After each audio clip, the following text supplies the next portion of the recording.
Kabilang sa mga binigyang pugay ang mga nasawing Philippine Marines sa bakbakan sa Marawi. Kabilang sa kanila yung opisyal na namuno sa grupong nakabawi ng milyong-milyong pisong halaga ng pera at tseke sa pinagkutaan ng Maute. Live nakatutok si Steve Dailisan. Steve? Mike, mista, kaibigan, kapatid, anak, asawa. Pero sabayang kanilang pinaglingkuran, sila'y mga bayani. At sa huling pagkakataon, Mike, ay binagyang pugay itong mga nasawing sundalo sa bakbakan sa Marawi, dito naman sa Acero Hall ng Philippine Marine Headquarters.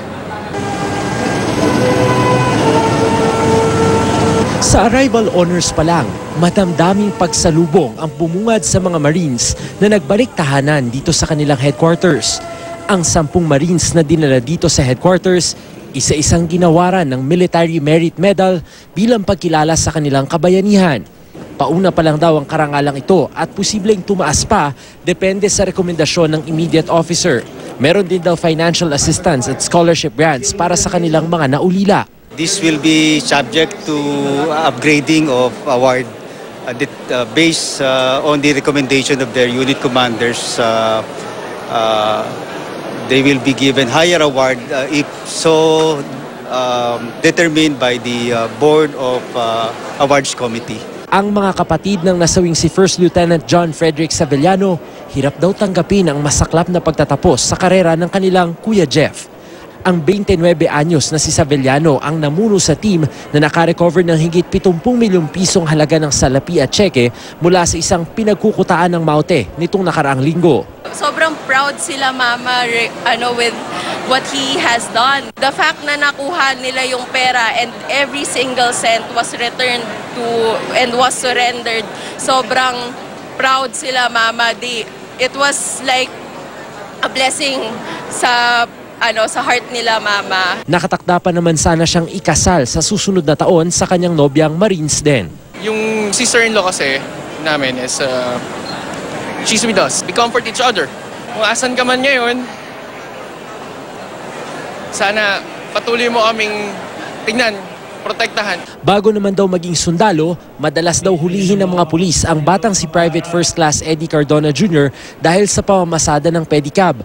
Pag-ahon sa kahirapan ang ipinangako niya sa mga magulang, sabay sa pagpasok sa Philippine Marines. Kaya raw abot-abot na lang ang pangamba nila nang ma-deploy sa Marawi ang anak.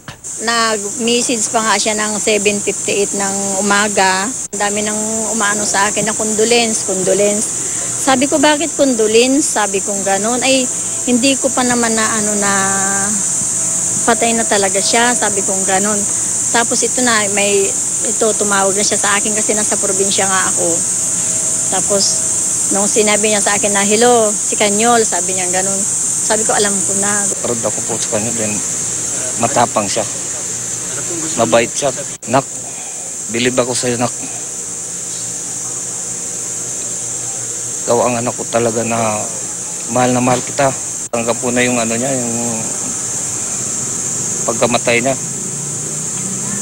Dahil pinaglaban niya yung bayan natin. Natapat namang 32nd birthday sana ngayong araw ni First Lieutenant Raymond Abad. Ang masayang pagdiriwang, hindi na mangyayari. Lalo't saan nga ba naman daw huhugot ng ngiti, gayong wala na ang dahilan ng kanilang kasiyahan.